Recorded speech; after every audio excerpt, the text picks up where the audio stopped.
Hello, നമസ്കാരം. Welcome back to Bodhi Kerala PSC. നമ്മളിപ്പോൾ ചെയ്യുന്നത് കോൺസ്റ്റിറ്റ്യൂഷൻ്റെ ഒരു സീരീസാണ്. 2 ക്ലാസ് കഴിഞ്ഞിട്ടുണ്ടായിരുന്നു അല്ലേ? അപ്പോൾ അതിൻ്റെ 3ാമത്തെ ക്ലാസ്സാണ്. കഴിഞ്ഞ 2 ക്ലാസ്സിൽ പഠിച്ച ടോപ്പിക്കുമായി റിലേറ്റ് ചെയ്തിട്ടുള്ള PSCയുടെ പ്രീവിയസ് ക്വസ്റ്റ്യനാണ് ഇന്നത്തെ ക്ലാസ്സിലുള്ളത്. വീഡിയോ അവസാനം വരെ കാണാൻ ശ്രമിക്കുക.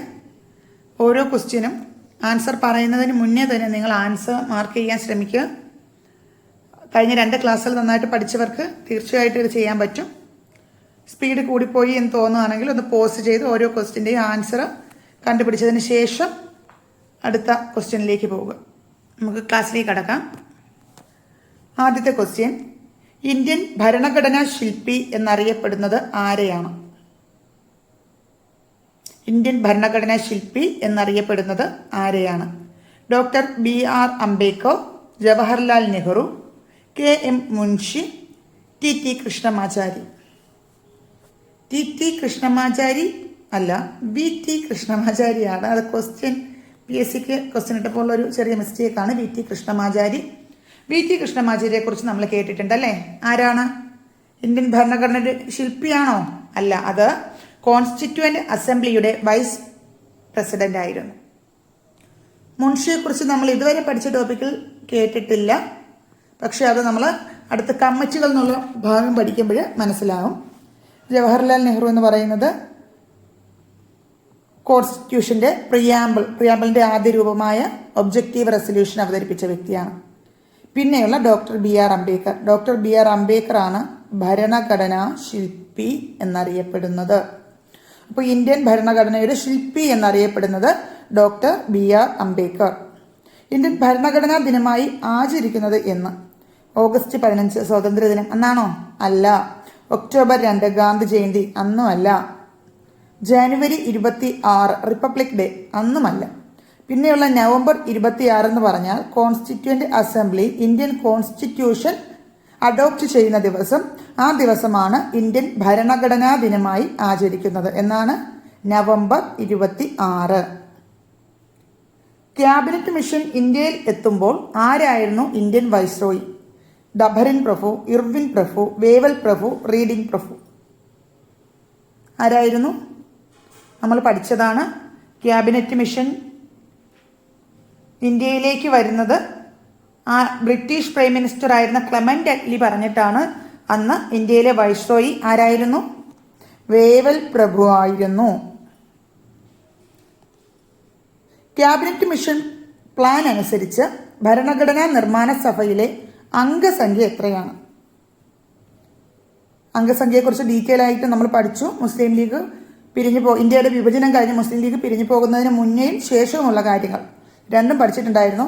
ഇപ്പോൾ ക്യാബിനറ്റ് മിഷൻ പ്ലാൻ അനുസരിച്ച് ഭരണഘടനാ നിർമ്മാണ സഭയിലെ അംഗസംഖ്യ, ആകെ അംഗസംഖ്യ എത്രയെന്നുള്ളതാണ് ചോദിച്ചിട്ടുള്ളത്.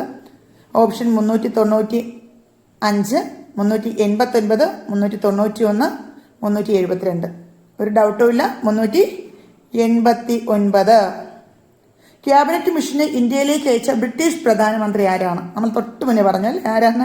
ക്ലെമന്റ് അറ്റ്ലിയാണ്. ഓപ്ഷൻ തന്നിട്ടുള്ളത് വിക്ടോറിയ രാജ്ഞി തന്നിട്ടുണ്ട്, ജോർജ് 2ാമനെ തന്നിട്ടുണ്ട്, ജോർജ് 5ാമനെ തന്നിട്ടുണ്ട്, ക്ലെമന്റ് അറ്റ്ലിയെ തന്നിട്ടുണ്ട്. Answer Clement Atley. Next question, cabinet mission ഇന്ത്യയിൽ വന്നത് എന്ന്? ക്യാബിനറ്റ് മിഷൻ ഇന്ത്യയിൽ വന്നത് ഏത് വർഷമായിരുന്നു? 1946 ആയിരുന്നു. ഓപ്ഷനിലെ എല്ലാ ക്വസ്റ്റ്യൻ്റെയും ഇയർ 1946 തന്നെയാണ്. പിന്നെ ഡിസംബർ 9 ഉണ്ട്, ഓഗസ്റ്റ് 15 ഉണ്ട്, ഡിസംബർ 24 ഉണ്ട്, മാർച്ച് 24 ഉണ്ട്. എന്നാണ് ക്യാബിനറ്റ് മിഷൻ ഇന്ത്യയിൽ വന്നത്? മാർച്ച് 24. മാർച്ച് 24 എവിടെയാണ് എത്തിയത്? ഡൽഹിയിലാണ് എത്തിയത് അല്ലേ? മാർച്ച് 24, 1946 ക്യാബിനറ്റ് മിഷൻ ഇന്ത്യയിൽ എത്തുന്നത്. തൊട്ട് തലേ ദിവസം ബ്രിട്ടീഷ് ഇന്ത്യയിലും എത്തിയായിരുന്നു, നമ്മൾ പറഞ്ഞിട്ടുണ്ടായിരുന്നു. ബാലൻസ് ഉള്ള ദിവസങ്ങളെ കുറിച്ചിട്ട് ഓഗസ്റ്റ് 15 നമുക്കറിയാം. ഡിസംബർ 9 എന്തായിരുന്നു? കോൺസ്റ്റിറ്റ്യൂവന്റ് അസംബ്ലിയുടെ ആദ്യ യോഗം നടക്കുന്ന ദിവസം, സ്റ്റാർട്ട് ചെയ്തത്. ഓക്കെ, ഡിസംബർ 24 കുറിച്ച് നമ്മൾ ഇതുവരെ ഒന്നും പഠിച്ചിട്ടില്ല. അപ്പോൾ ക്യാബിനറ്റ് മിഷൻ ഇന്ത്യയിൽ വന്നത് എന്നാണ്? 1946 മാർച്ച് 24. ഓക്കെ, സംശയമൊന്നുമില്ലല്ലോ. അടുത്ത ക്വസ്റ്റ്യൻ, ഇന്ത്യക്ക് സ്വതന്ത്രമായ ഒരു ഭരണഘടന എന്ന ആശയം മുന്നോട്ട് വെച്ചത് ആര്? Pattabhi Sitaramayya, Vallabhbhai Patel, BN Rao, MN Roy. പട്ടാഭി സീതാരാമയ്യയും വല്ലഭായ് പട്ടേലിനെയും നമ്മൾ കമ്മിറ്റികൾ പഠിക്കുമ്പോൾ വിശദമായി പഠിക്കും. അവർക്ക് ഓരോ കമ്മിറ്റിയുടെ ചാർജ് ഉണ്ട്, അത് നമ്മൾ കമ്മിറ്റി പഠിക്കുമ്പോൾ പഠിക്കാം. പിന്നെ BN റാവുവിനെയും നമുക്കറിയാം, MN റോയിയെയും അറിയാം. BN റാവു ആരാണ്? കോൺസ്റ്റിറ്റ്യൂവന്റ് അസംബ്ലിയുടെ നിയമ ഉപദേഷ്ടാവ് ആണ് ആര്? BN റാവു. MN റോയി ആണ് ആര്? ഇന്ത്യക്ക് സ്വതന്ത്രമായ ഒരു ഭരണഘടന എന്ന ആശയം മുന്നോട്ട് വച്ച വ്യക്തി ആരാണ്? MN റോയ്. എങ്ങനെയായിരുന്നു ഈ ആശയം മുന്നോട്ട് വെച്ചത്? ദ ഇന്ത്യൻ പാട്രിയോട്ട് എന്ന് പറയുന്ന പത്രത്തിലൂടെ അല്ലേ? ഓക്കെ, അടുത്ത ക്വസ്റ്റ്യൻ. കോൺസ്റ്റിറ്റ്യൂവന്റ് അസംബ്ലി എന്ന ആശയം മുന്നോട്ട് വെച്ച് ആദ്യ രാഷ്ട്രീയ പാർട്ടി ഏതാണ്? കോൺസ്റ്റിറ്റ്യൂവന്റ് അസംബ്ലി എന്ന ആവശ്യം മുന്നോട്ട് വെച്ച ആദ്യ രാഷ്ട്രീയ പാർട്ടി ഏതാണ്? Option INC, Swaraj party, communist party, Muslim League. Muslim ലീഗാണോ? അല്ല. കമ്മ്യൂണിസ്റ്റ് പാർട്ടിയാണോ? അതുമല്ല. INCയും സ്വരാജ് പാർട്ടിയും ഇതിനെക്കുറിച്ച് പറഞ്ഞിട്ടുണ്ടല്ലേ. INC എന്താണ് പറഞ്ഞത്? ഇന്ത്യക്ക് സ്വന്തമായിട്ടൊരു കോൺസ്റ്റിറ്റ്യൂഷൻ വേണമെന്ന് പറഞ്ഞു. പക്ഷെ ആദ്യമായി പറഞ്ഞത് ആരാണ്? INC ആണോ? അല്ല. INC പറഞ്ഞത് ഒഫീഷ്യലി ഒരു ഡിമാൻഡിങ് മുന്നോട്ട് വെച്ചതാണ് INC പറഞ്ഞത് ഇന്ത്യക്ക് സ്വന്തമായി കോൺസ്റ്റിറ്റ്യൂഷൻ വേണമെന്ന് തന്നെയാണ്. എങ്കിലും അത് ഒഫീഷ്യലി ഡിമാൻഡ് ചെയ്യുന്ന ആദ്യത്തെ പാർട്ടി ഏതെന്ന് ചോദിച്ചാൽ അത് INC ആണ്.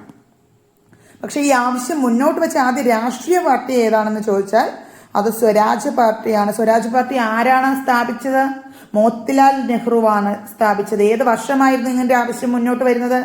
1924 പഠിച്ച ടോപ്പിക്കാണിതെല്ലാം. അടുത്ത ക്വസ്റ്റ്യൻ. കോൺസ്റ്റിറ്റ്യൂവന്റ് അസംബ്ലി എന്ന ആവശ്യം മുന്നോട്ട് വെച്ച ഇന്ത്യൻ നാഷണൽ കോൺഗ്രസ് സമ്മേളനം ഏതാണ്? ഈ ക്വസ്റ്റ്യൻ നമ്മൾ വ്യക്തമായി പറഞ്ഞിട്ടുണ്ടായിരുന്നു. PSCയിൽ വരുന്ന ആൻസറിലെ വ്യതിയാനങ്ങളും ആ സമയത്ത് പഠിപ്പിച്ച സമയത്ത് പറഞ്ഞിട്ടുണ്ടായിരുന്നു അല്ലേ? ആൻസറിൽ തന്നിരിക്കുന്നത് 1936 ഫേസ്പൂർ സമ്മേളനം, 1939 ത്രിപുരി സമ്മേളനം, 1931 കറാച്ചി സമ്മേളനം, 1938 ഹരിപുര സമ്മേളനം. ഇന്ത്യൻ പൊളിറ്റി എന്ന് പറയുന്ന ടെക്സ്റ്റിൽ ഏത് വർഷമാണ് തന്നിരിക്കുന്നത്? 1935 എന്നാണ് തന്നിരിക്കുന്നത്. 1935 ബോംബെ സെക്ഷനിൽ വച്ചിട്ടാണ് INC കോൺസ്റ്റിറ്റ്യൂവന്റ് അസംബ്ലി എന്ന ആവശ്യം മുന്നോട്ട് വച്ചത് എന്നാണ് ഇന്ത്യൻ പൊളിറ്റിയിൽ തന്നിരിക്കുന്നത്. ഞാൻ പറഞ്ഞു PSCയുടെ പല ആൻസർ കീകളിലും 36 എന്നും 37 എന്നും ഒക്കെ കണ്ടിട്ടുണ്ട്. ഇവിടെ കിടക്കുന്ന 36 ആണ്. സോ നമ്മളത് വേണം സെലക്ട് ചെയ്യാൻ. അടുത്ത ക്വസ്റ്റ്യൻ. താഴെ പറയുന്നവയിൽ ക്യാബിനറ്റ് മിഷനിൽ അംഗമല്ലാതിരുന്ന വ്യക്തി ആർ? അപ്പൊ ക്യാബിനറ്റ് മിഷൻ എത്ര വ്യക്തികൾ ചേർന്നതാണെന്നും ആരൊക്കെയാണെന്നും നമ്മൾ ആദ്യം മനസ്സിലാക്കണം. ക്യാബിനറ്റ് മിഷനെ കുറിച്ച് തൊട്ട് മുന്നത്തെ ക്വസ്റ്റ്യനിലും ചോദിച്ചിട്ടുണ്ടായിരുന്നു. നമ്മൾ പറഞ്ഞു 1946 മാർച്ച് 24 ഇന്ത്യയിലേക്ക് വന്നതാണ്. ബ്രിട്ടീഷ് പ്രൈം മിനിസ്റ്ററായ ക്ലെമന്റ് അറ്റ്ലിയാണ് അയച്ചത്. ആ സമയത്ത് ഇന്ത്യൻ വൈസ്രോയ് വേവൽ പ്രഭു ആയിരുന്നു. ഇത്രയും കാര്യങ്ങൾ പ്രീവിയസ് ക്വസ്റ്റ്യനിൽ നമ്മൾ മുന്നേ ചർച്ച ചെയ്തു. ഇനി അതിലെ അംഗങ്ങൾ ആരൊക്കെയാണെന്ന് നമ്മൾ മനസ്സിലാക്കിയാൽ മാത്രമേ ആരംഗമല്ല എന്ന് പറയാൻ പറ്റുള്ളൂ. അപ്പോൾ ആരൊക്കെയായിരുന്നു അംഗങ്ങൾ? പത്തിക് ലോറൻസ്, അദ്ദേഹമായിരുന്നു ചെയർമാൻ. പത്തിക് ലോറൻസിലുണ്ടോ? ഉണ്ട്. പിന്നെ ആരുണ്ട്? സ്റ്റഫോർഡ് ക്രിപ്സ് ഉണ്ടല്ലോ. AV അലക്സാണ്ടർ അതുമുണ്ട്. ക്വസ്റ്റ്യൻ എന്തായിരുന്നു? അംഗമല്ലാതിരുന്ന വ്യക്തി ആര്? മൗണ്ട് ബാറ്റൺ ആയിരുന്നു അംഗമല്ലാതിരുന്നത്. അടുത്ത ക്വസ്റ്റ്യൻ. ഇന്ത്യൻ ഭരണഘടനാ നിർമ്മാണ സഭയിലേക്ക് തിരഞ്ഞെടുക്കപ്പെട്ട അംഗങ്ങളുടെ എണ്ണം എത്ര? കോൺസ്റ്റിറ്റ്യൂവന്റ് അസംബ്ലിയിലേക്ക്, ഭരണഘടനാ നിർമ്മാണ സഭയിലേക്ക് തിരഞ്ഞെടുക്കപ്പെട്ട അംഗങ്ങളുടെ എണ്ണം എത്ര?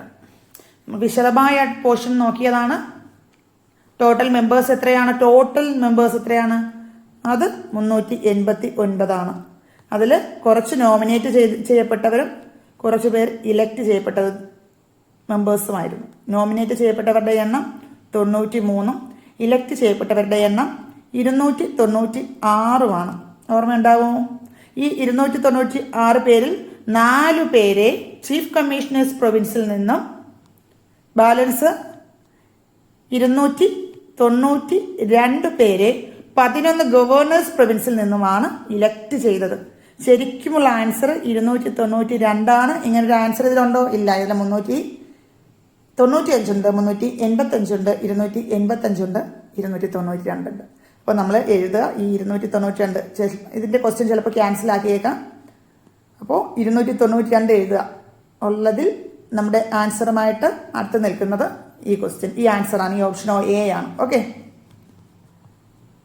അടുത്ത ക്വസ്റ്റ്യൻ, പുതിയ ഭരണഘടന ഉണ്ടാക്കുന്നതിന് വേണ്ടി എന്നാണ് കോൺസ്റ്റിറ്റ്യൂവന്റ് അസംബ്ലിയുടെ പ്രഥമ യോഗം ചേർന്നത്? നമുക്കറിയാം കോൺസ്റ്റിറ്റ്യൂവന്റ് അസംബ്ലി നിലവിൽ വരുന്നത് എന്നായിരുന്നു? 1946 ഡിസംബർ 6 എന്ത് സംഭവിച്ചത്? കോൺസ്റ്റിറ്റ്യൂവന്റ് അസംബ്ലി നിലവിൽ വരുന്നത് 1946 ഡിസംബർ 6 കോൺസ്റ്റിറ്റ്യൂവന്റ് അസംബ്ലി നിലവിൽ വരുന്നത്. ഇതിന്റെ പ്രഥമ യോഗം ചേർന്നത് ഒരു 3 ദിവസം കൂടി കഴിഞ്ഞ് 1946 ഡിസംബർ 9 ഓക്കെ അല്ലേ? Okay. Next question, name the president of the constituent assembly of India. ഇന്ത്യയുടെ കോൺസ്റ്റിറ്റ്യൂവന്റ് അസംബ്ലിയുടെ പ്രസിഡന്റ് ആരായിരുന്നു? നമുക്കറിയാം ഡിസംബർ 9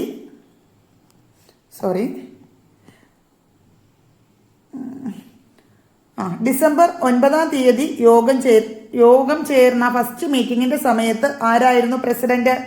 ഡോക്ടർ സച്ചിദാനന്ദ സിൻഹയായിരുന്നു പ്രസിഡന്റ്. അദ്ദേഹം ടെമ്പററി പ്രസിഡന്റ് ആയിരുന്നു, അല്ലെങ്കിൽ ആദ്യത്തെ പ്രസിഡന്റ് ആയിരുന്നു. ക്വസ്റ്റ്യൻ ഇങ്ങനെയാണ്, name the president of constituent assembly. സ്ഥിര പ്രസിഡന്റ് ആര് അല്ലെങ്കിൽ പ്രസിഡന്റ് ആര് എന്നൊക്കെ ചോദിച്ചാൽ അതിന്റെ ഉത്തരം ആരാണ്? രാജേന്ദ്ര പ്രസാദ് ആണ്. ഓപ്ഷൻ എ രാജേന്ദ്ര പ്രസാദ് ആണ്. ഓക്കെ. ആരായിരുന്നു? ബി എൻ റാവു നിയമ ഉപദേഷ്ടാവായിരുന്നു. ബി ആർ അംബേദ്കറിനെ കുറിച്ച് നമുക്ക് വ്യക്തമായിട്ട് പഠിക്കാം. വ്യക്തമായ റോളുള്ള ഒരു വ്യക്തിയാണ്.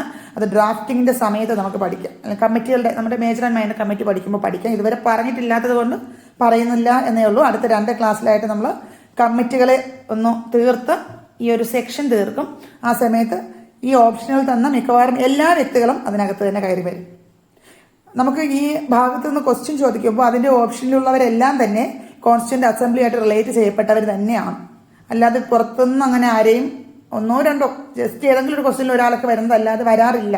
എല്ലാവരും ഇതുമായിട്ട് ബന്ധപ്പെട്ടവരാണ്. നമ്മൾ ക്വസ്റ്റ്യൻ എടുത്ത് നോക്കുമ്പോൾ ഇവരെല്ലാവരുടെയും പേര് നമ്മൾ കേട്ടിട്ടുണ്ടായിരിക്കും. അങ്ങനെയുള്ള ഓപ്ഷൻസ് ആണ് വരുന്നതെല്ലാം. അപ്പൊ അടുത്ത ക്വസ്റ്റ്യൻ, ഭരണഘടനാ നിർമ്മാണ സഭയുടെ ഉപദേഷ്ടാവായി പ്രവർത്തിച്ചത് ആര്? തൊട്ടു മുന്നേ നമ്മൾ പറഞ്ഞു ആരായിരുന്നു? ബി എൻ റാവു ആയിരുന്നു ഉപദേഷ്ടാവ് എന്ന് പറയുന്നത്, നിയമ ഉപദേഷ്ടാവ്. ഓക്കെ. സി എൻ മാധവറാവും കെ മുൻഷിയും ഡോക്ടർ ബി ആർ അംബേദ്കറിനെയൊക്കെ നമ്മൾ വ്യക്തമായിട്ട് കമ്മിറ്റീസ് പഠിക്കുമ്പോൾ പഠിക്കും. അപ്പോൾ ഇത്രയുമാണ് ഈ കഴിഞ്ഞ 2 ക്ലാസ്സിൽ പഠിച്ച ടോപ്പിക്കിലെ പ്രീവിയസ് ക്വസ്റ്റ്യൻ എന്ന് പറയുന്നത്. ഇതിനേക്കാൾ കൂടുതൽ കിട്ടുന്നവരുണ്ടെങ്കിൽ അതൊന്ന് ചെയ്ത് നോക്കുക. അത്യാവശ്യം വേണ്ടതൊക്കെ പറഞ്ഞിട്ടുണ്ടെന്ന് വിശ്വസിക്കുന്നു. അപ്പോൾ അടുത്ത ക്ലാസ്സിൽ കാണും. Thank you.